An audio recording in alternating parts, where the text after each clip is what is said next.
Conrad Steiner, Doctor of Medicine. Tonight's story has the title, All the Lonely Night. Guardian of birth, healer of the sick, comforter of the aged.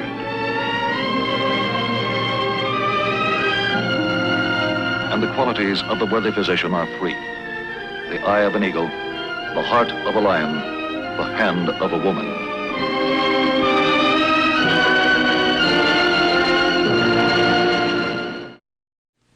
The object in point, a membership in a unique and exclusive club. The case in point, Helen Varecka. She's 27 years old, unmarried. She's a teacher in the public schools. Her particular medical problem started some time ago. It has now progressed to a most critical point. As a matter of fact, it now threatens her very life. But Helen Varecka doesn't seem to care one bit. Her fondest hope is to die. The sooner, the better. Sweet little thing. Poor worried little thing. Poor Helen. Yes, so worried. So serious. And her sister, so charming, happy-go-lucky.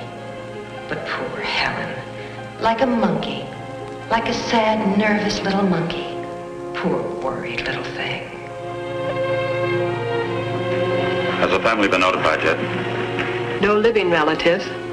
I called her personal physician, Dr. Hershon. He's on his way in. Good. I'd like her to have another IV in 2 hours. The same, 5% glucose and water. Yes, doctor?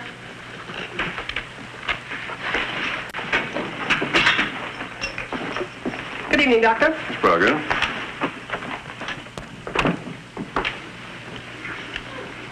Sorry to break up your evening, Dr. Hershon. Hope you found time to finish dinner. I got through the main course. How's she making out? Not much change since I spoke to you on the phone. She's going to need more whole blood, that's for certain. I've ordered up 4 units. She's not very cooperative. Won't communicate at all.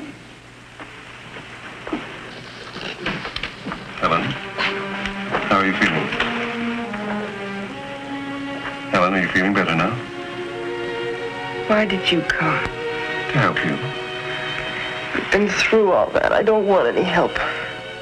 I understand how you feel. You do not. Nobody understands.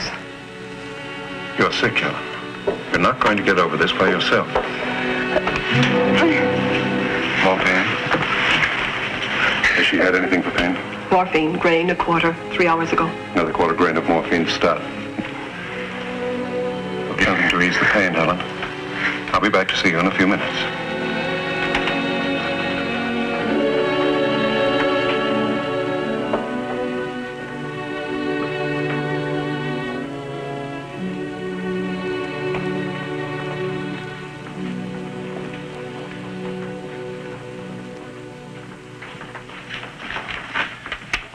Could I see the chart on Miss Varecka, please? Right here, doctor. There you are. Thanks. Doctor, will you write your orders, please? Nurse? Oh, I'm sorry, Miss Conley. Almost forgot you. Dr. Hershon, this is Miss Conley. She's a close friend of the patient. Happy to meet you, Doctor. How's poor Helen getting along? Is she any better? Well, it's a little difficult to say, Miss Conley. I don't know how familiar you are with her condition. Oh, I've known about it 2-3 years. Helen and I are good friends. We went through teachers' college together. I see. We shared an apartment up until, 6 months ago. And then she finally became so depressed, she told me that, well, the way she was, she just wasn't fit to live with anybody. Poor Helen. Has she been living alone since she left the apartment? Uh-huh. She moved way out to the west side of town, a rooming house. She had to quit her job, live off her sick leave compensation. She won't see anybody, won't answer the phone. Lanity says she hardly ever leaves the room. Not very encouraging. There's no other way. She has to have the operation. She should have had surgery 3 months ago. The colon, the lowest section of the large intestine, was very badly ulcerated. It was past the stage where medication would help. During the past few years, we tried everything we know. Bed rest, antibiotics, ACTH, other medical therapies. All possible treatments. You can imagine what a condition is today. The worst stages of diarrhea. elimination 30 to 40 times a day, loss of blood, loss of weight, pain, fatigue, depression. Why is she so afraid of an operation? It's not the operation she's afraid of, Miss Conley, it's the result. You see, in cases like this, the tissue is so ulcerated, so disintegrated. The entire colon and the rectum must be removed. Oh, my. That means that the passage of solid waste material from the body must be rerouted. We do this by creating a new exit in the lower abdominal wall, which is fitted with a specially designed container. Surgically, we term this procedure an ileostomy. Oh, I guess it would be pretty hard to accept. It is, to begin with. But after a while, just about all of them adjust to it. Paralysis, blindness, loss of an arm or leg. Most human beings can adjust themselves to almost any misfortune. Let's hope Helen is one of them. Poor, poor girl. How did it start, Doctor? Do you know? Was it like some kind of an infection or something? No, it happened much the same way a tense person can develop a type of ulcer in the stomach. In Helen's case, we term it a psychosomatic disorder. Then that's why she was going to see that psychiatrist for a while. Yes, that's right, Dr. Navarro. It's his impression that Helen's disorder started with a deep-seated personality problem, something that probably stems back to her childhood. Unfortunately, she hasn't been going to Dr. Navarro regularly enough for him to be of any real help to her. If she'd only listen to reason. That reminds me. Excuse me a moment, please. Yes, certainly. Miss Fargo, could you get in touch with Dr. Philip Navarro, the psychiatrist? All right, Doctor. If you can't get a hold of him, leave a message, will you? I'd like to have a consultation with him about Helen Varecka as soon as possible. Yes, Doctor. Doctor, I don't want to make a pest out of myself. There's just one more thing I wanted to ask. Certainly, Miss Conley. What if Helen keeps refusing to have the operation? Suppose she won't change her mind. Well, there's nothing we can do. We can't force her to submit to surgery. Then it's all up to her. Either she has the operation or...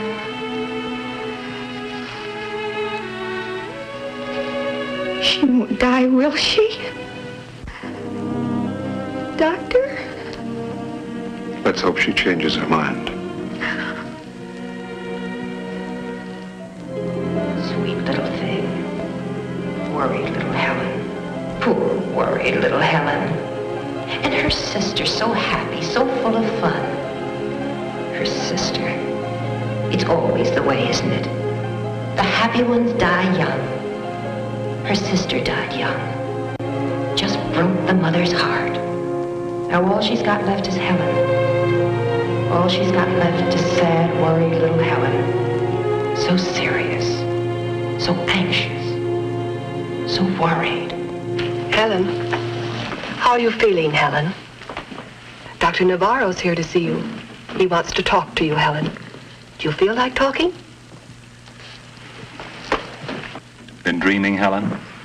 Same old dreams? I didn't send for you. Why did you come? To talk to you. We haven't had a good talk for some time now. You came for nothing, Doctor. I'm sorry. There's nothing to be sorry about. Your treatments were showing results, Helen. We were beginning to understand the things that make you unhappy and the right way to correct the situation. You don't want to give up now, do you? I'll never let them do that to me. I'll die before I let them do it. Helen, will you listen to me a minute? When I first started treating you, we both made a promise, didn't we? We decided that all the fears, all the anxieties and resentment built up in your mind could be destroyed. And we agreed to keep on working at it until they were destroyed, didn't we? I didn't agree to this operation. I'll never agree to it. You have a very real problem, Helen. And you won't solve it by trying to run away from it. Well, I am running. And I'll take my chances. If I'm wrong, I don't care. I'd rather be dead than made over into some kind of a freak. Plastic bags glued to your skin. Odorless powders. Special dresses so people don't know what's underneath. It's filthy. It's horrible, dirty, filthy. Helen, listen to me. Get out of here. Leave me alone. Get out.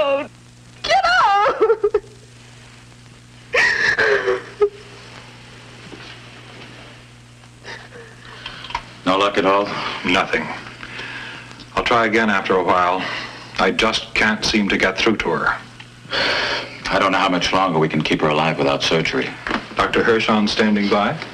Yes, he's up on 9 catching a little rest. Like some more coffee? No, thanks.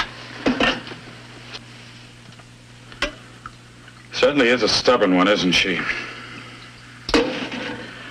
She's absolutely sure an ileostomy is the worst thing that can happen to her. Uh-huh. And yet Dr. Hirschon was telling me that he hasn't had a patient yet that didn't finally adjust to the situation after surgery. That's usually the problem. After surgery, they don't find it half as bad as they imagined. What about her primary emotional problem? It began in her formative years, apparently. Helen was retiring because she considered herself plain. She was always trying to compete with her older sister. Helen was ambitious, really a perfectionist. Physically, she could never hope to accomplish all of her ambitions. This caused frustration, anxiety, worry. I see, Doctor. Helen seemed so self-reliant. She never asked for the help and love which the parents gave to the older daughter. Finally, Helen's driving ambition brought on the physical breakdown. Teaching big classes of noisy, lively children didn't help much either. She took each one as a personal problem. So this is why she's in this condition, then? Yes. Everything in her case points to illness. A feeling of rejection at home, not being able to accomplish the things she dreams of, not enough time of relaxation, fun, no freedom from worry. I think she's quite an attractive girl. Not to herself. That's why she absolutely refuses to have this surgery done. To her, it means another failure and another reason to be rejected, too. It's a rough one. 27 years old. She hasn't had much of a life. Dr. Hamilton, the Baraka girl. I think you'd better look at her. Worse? Yes, doctor.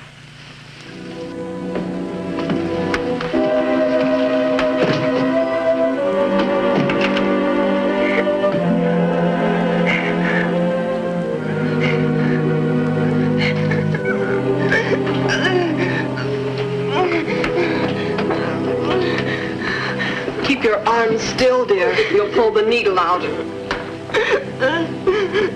Get Dr. Hirschon.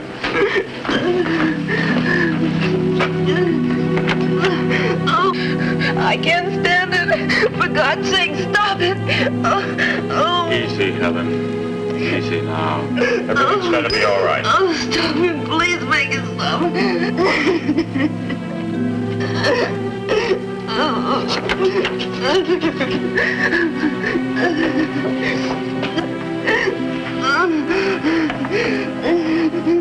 Losing ground. Breathing's getting difficult and shallow. Pulse is fast and weak. She can't keep alive on transfusions. Oh, stop it. Oh, my stomach. My stomach. Won't somebody please make it stop? Helen, listen to me. We can stop the cramps, all the pain. Do you understand? We can stop the pain now. Oh, please. Please stop it. We will. You'll never have it again. But you have to help us, Helen. We need your help. I can't help. You can. But we must have your consent to operate. And we have to operate to stop all this. Operate? Will you say it's all right? Do we have your consent to operate? No. No, you can't. No operation. Helen, listen to me. No. Stop the pain. That's all. Stop the pain. Stop the pain.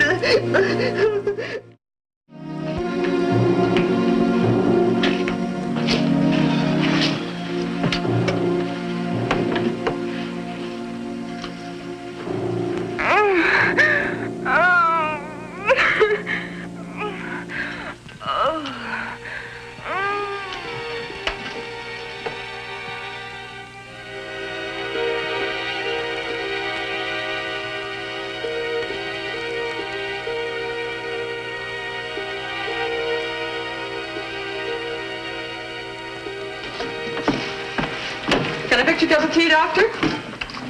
No, thank you. How's Dr. Hirschon doing? He's still trying. We're prepared for surgery just in case. You have the correct time? Yes, it's 10 to 4.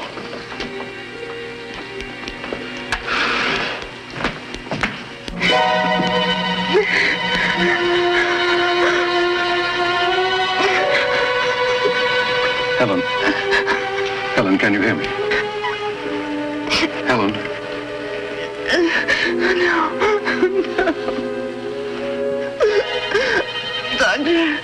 Doctor. What is it? I'm right here. No more. No more. Do it. Do it. Anything. Operate. Please operate. Oh. After the removal of the ulcerated tissue, the peritoneum muscle, fascia, and skin were closed in layers in the usual manner. Ileostomy, having been brought out of the previously selected area in the lower right side of the abdominal wall, was covered with a plastic bag sealed to the skin. 4 transfusions were given during the course of the 4-hour and 15-minute operation. The specimen, consisting of the entire diseased colon and rectum, was sent to the laboratory for examination. The operation was successful.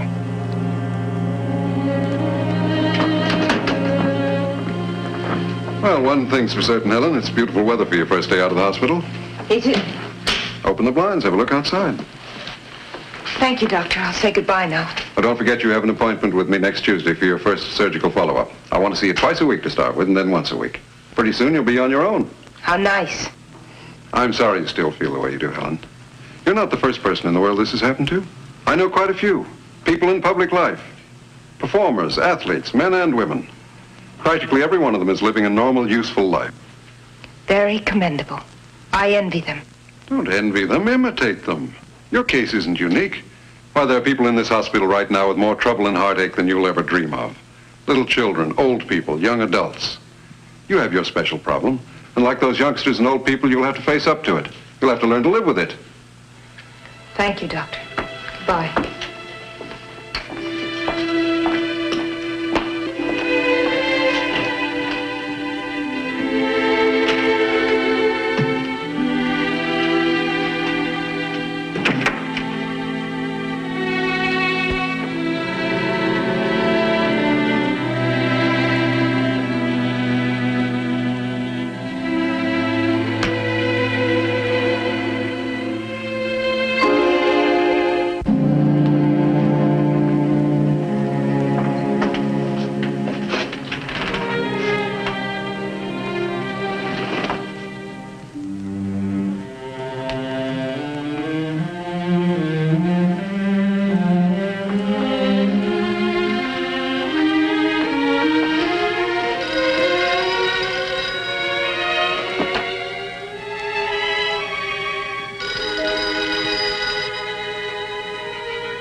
Yes, what is it? Miss Vereka?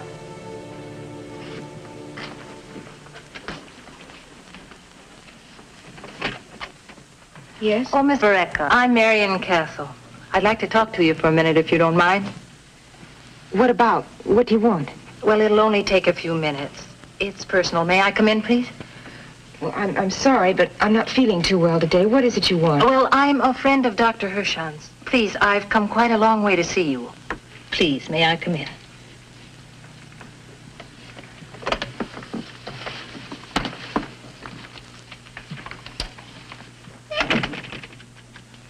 Well? Strange, isn't it?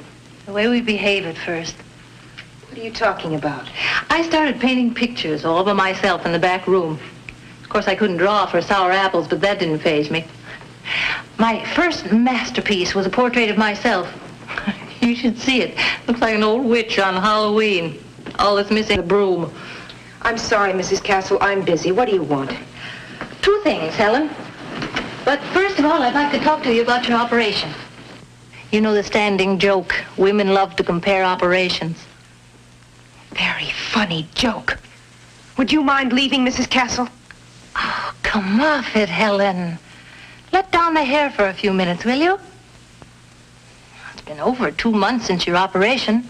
It's about time you shook loose and started living again, isn't it? Look, Mrs. Castle, I mind my own business. Why don't you do the same? Haven't you got enough to keep you busy? I have more than enough, Helen.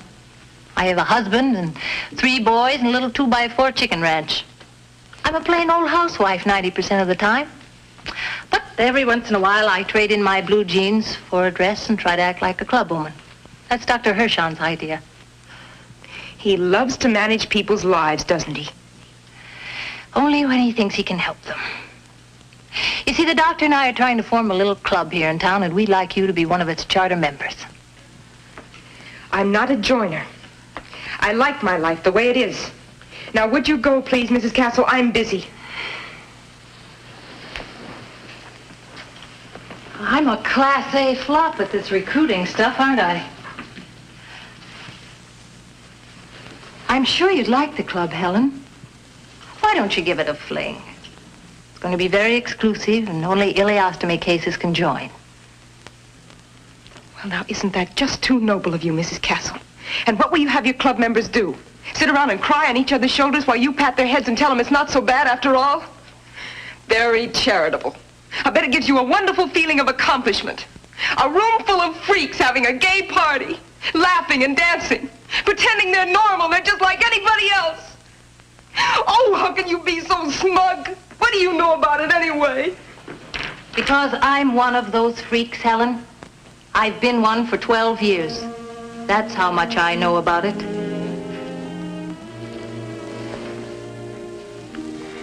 12 years? The very same operation you had, and I felt just as bad as you do right now. Everybody does. Look, forget the dramatics, Helen. I'm simply asking you to join us tomorrow night. I think you'll get a kick out of it. I think it'll help you. There'll be, about a dozen people there, all ileostomies. Think it over, won't you? We'd love to have you come. I don't think I can make it, but thanks anyway. Well, I'll leave the address just in case. It'll be around 8 o'clock. Goodbye, Helen. Nice meeting you. Goodbye.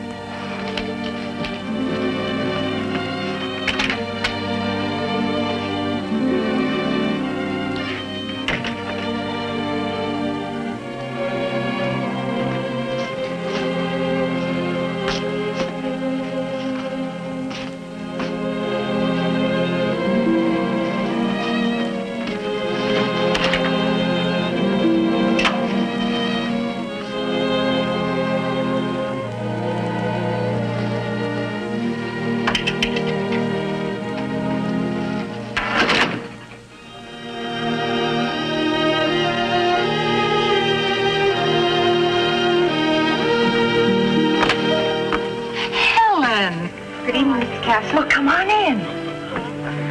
Helen, I'm glad you could come. So am I, Doctor. I hope I'm not late. No, the party's just beginning. Just a minute, everybody. I want you to meet a friend of mine. She's one of the charter members of our club. This is Miss Vereka, ladies and gentlemen. Miss Helen Vereka.